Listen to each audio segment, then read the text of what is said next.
Tonight on RB's Toy Box, it's story time with Grandpa and Bo.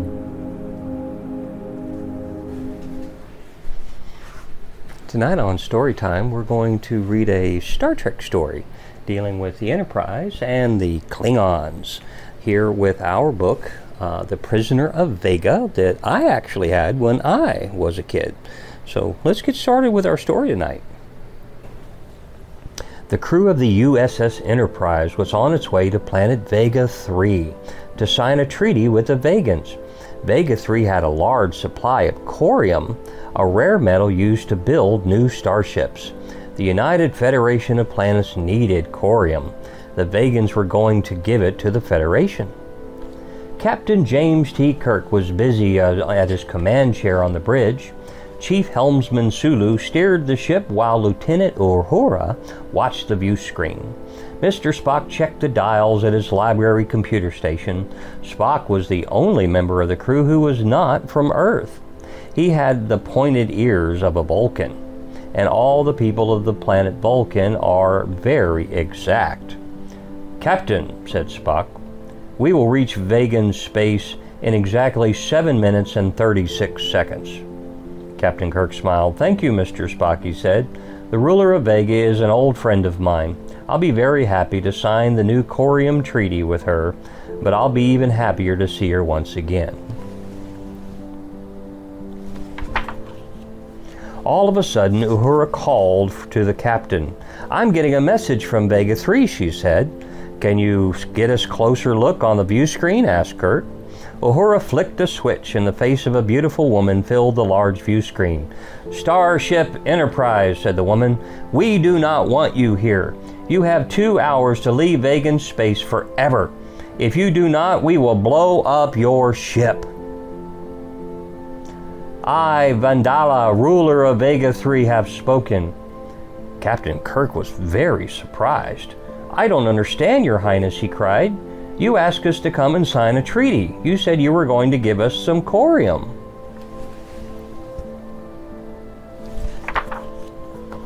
"Maybe this will help you understand, Captain Kirk," said Vandala. No sooner had the Queen spoken than a bright light flashed across the ship and was hit by a powerful laser beam blast.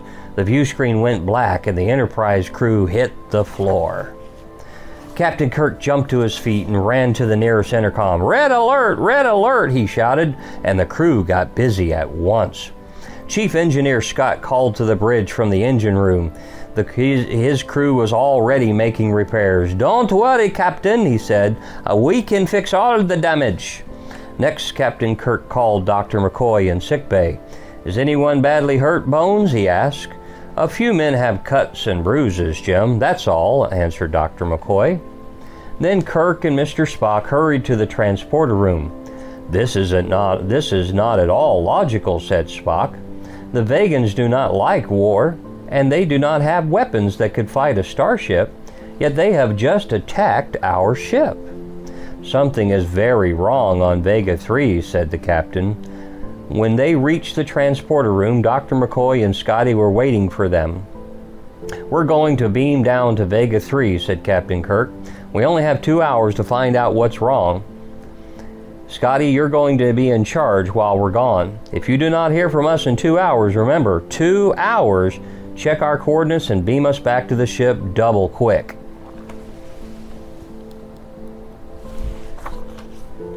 Kirk, McCoy, and Spock stood on the transporter discs. Each man looked at his chronometer to make sure he had the same time. Then Captain Kirk shouted, "Energize!" and the 3 men faded and disappeared on the transporter pad. In an instant they appeared on Vega 3. Mr. Spock pointed out the gates that surrounded the beautiful palace. "My tricorder shows that there is life in the direction of the palace," he said. The Enterprise crewmen headed for the gates. "Keep your phasers ready, men," said Captain Kirk. 3 guards stood inside the palace gates. "Halt in the name of the Klingon Empire," they called. "Klingons!" cried Dr. McCoy. "I thought I smelled something rotten on this planet." "Set your phasers to heavy stun," ordered the captain. Fire! 3 Klingon guards fell to the ground. Queen Vandala must be a prisoner inside the palace, said Mr. Spock. I think you're right, Spock, said the doctor, but the palace must be filled with Klingons. How are we going to save her? Don't worry, Bones, said Kirk. I have a plan. Let's change clothes into these Klingon guards' uniforms. Dressed as Klingon guards, in the Klingon guards' clothes, the Enterprise crew could reach the planet Vega 3 without any trouble. Everywhere they went, they saw Klingon soldiers with weapons. The soldiers were making the people at Vega 3 work for them. In a large valley nearby the palace, they saw Vegans loading corium into a Klingon spacecraft. It would seem that the Klingons needed corium too, said Spock, but they use it to build their warships. We must stop them, said Captain Kirk. What are we waiting for? Cried Dr. McCoy. Let's get going. The Klingon guard at the door of the throne room held up his hand when he saw Kirk and the others dressed as Klingon. No one goes through this door without orders from the commander, said the Klingon guard. Quick, Spock, whispered Captain Kirk. Give him the Vulcan nerve pinch. My pleasure, Captain, said Spock. He put his hand on the neck of the guard, and down the guard fell to the floor. Kirk, Spock, and McCoy stepped quickly into the throne room. At a long table covered with food sat a huge, fierce-looking Klingon. Queen Vandala's large throne room was empty. It was Commander Kalor, whispered Spock, the meanest Klingon of them all. I have met him before. Kalor looked up at the 3 men. How dare you bother me when I'm eating? And you, he said, pointing at Mr. Spock, take off your helmet when you face your leader. Kirk and McCoy looked worried, and they knew when Kalor saw Spock's ears, he would know who they really were. Spock slowly started to take off his helmet. With the helmet off, Spock's pointed ears could easily be seen. Commander Kalor jumped to his feet. Guards! Surround that Vulcan and his friends, shouted Kalor. The Klingon guards quickly surrounded Kirk's crew. Commander Kalor pointed at Spock. Mr. Spock of the USS Enterprise, we have met before. Then Kalor smiled and turned to Kirk and McCoy. Captain James, Kirk, and Dr. McCoy, welcome to Vega 3. Where is Queen Vandala? Shouted Captain Kirk. You will soon find out, said Kalor. Guards, take their weapons and communicators and lock these busybodies up with the Queen. In exactly 1 hour, they will all be shot to death. The Klingon guards seized the phasers and the communicators, and they took the crew down a long hallway that led to a large prison cell. The Klingon guards pushed the Enterprise crewmen into the cell. Queen Vandala was there looking very, very worried.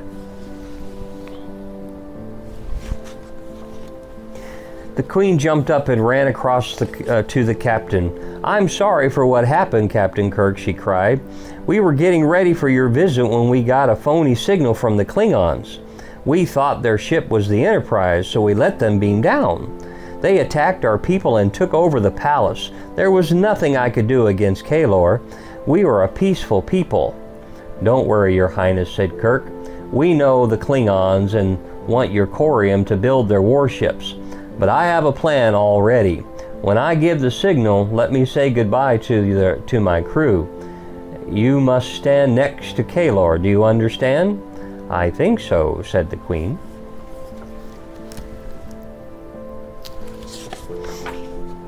An hour later, Commander Kalor came to the prison cell with the 2 guards. I am glad that you are all good friends, he said. You will all die together. Live long the Klingon Empire. Captain Kirk stepped forward. Commander Kalor, he said, the United Federations of Planets wants corium to build ships for peace. We know you want corium to build ships for war. If you kill us, you will be breaking our treaty. You'll never get away with it. Who cares about your silly treaty, said Kalor. The Klingons are fighting people. We love war. Guards, take these people outside and shoot them.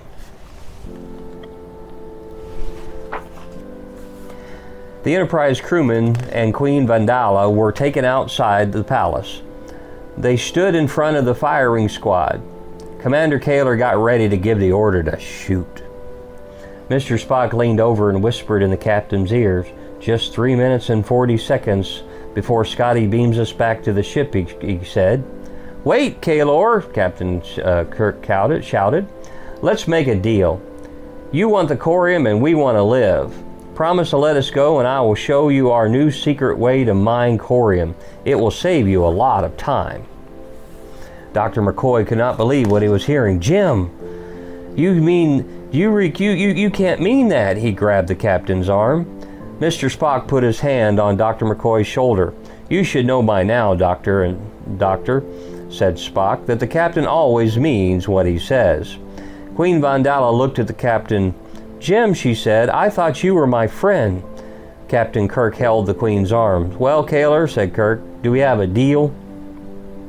"I know you Earth people," said Kaler. "If I let you go, you will do everything you can to stop us. You must die." As the firing squad stepped forward to shoot, Kirk glanced at his chronometer. Only 15 seconds left, he thought. "Before you kill us," cried Captain Kirk, "let me say goodbye to my crew." Just at that moment, Queen Vandala stepped forward. "Please wait," she cried. "No more waiting," shouted Kaler. "I will shoot you all myself." Captain Kaler raised his weapon and pointed it at Captain Kirk. But as he was about to pull the trigger, the amazing thing happened.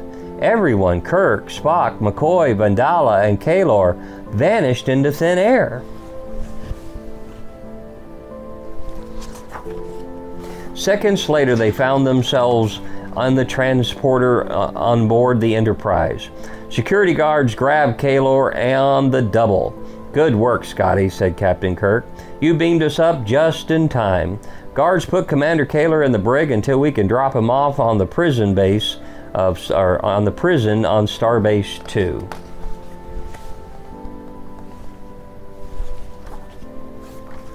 After the three crewmen changed into their own uniforms, the captain invited Queen and Vandala to the bridge. Dr. McCoy and Spock were there to welcome her. "Thank the stars, Captain," said the Queen. "I was afraid you had turned against us. But how did you get to be beamed up just to the ship at the right moment?" "It's easy, Your Highness," said Kirk. "Scotty had orders to beam us up if he didn't hear from us in 2 hours. I made that deal with Kaler to stall for time, but I didn't know if you and Kaler would be transported with us. That's why I told you to stand next to him when you heard my signal." "The people of Vega 3 are most thankful for all you have done for us, Captain," said Vandala. "Now that I am no longer a prisoner, my people will be able to free themselves from the Klingons, and we will be able to sign that corium treaty with you." When the corium treaty was signed, the Queen said goodbye to the crew and beamed back to Vega 3. Dr. McCoy turned to the captain. "That was a good job of acting you did down there, Jim," he said. "Kaler was almost believed that you were going to make a deal with him." Spock raised one eyebrow and said, "Kaler was not the only one who was almost fooled," said Spock. "I believe I heard some doubt in your voice too, Doctor." "Nonsense, Spock," said Dr. McCoy. "I never doubted the captain for a minute." Mr. Spock was about to argue with Dr. McCoy, but a look from the captain made him think better of it. The captain smiled and turned to his helmsman. "Mr. Sulu," he said, "lay in a course for Starbase 2. We want to drop off Commander Kaler at the prison. Warp factor 4, if you please. Full speed ahead." I hope you enjoyed our time tonight here on RB's Toy Box, and we will see you next time.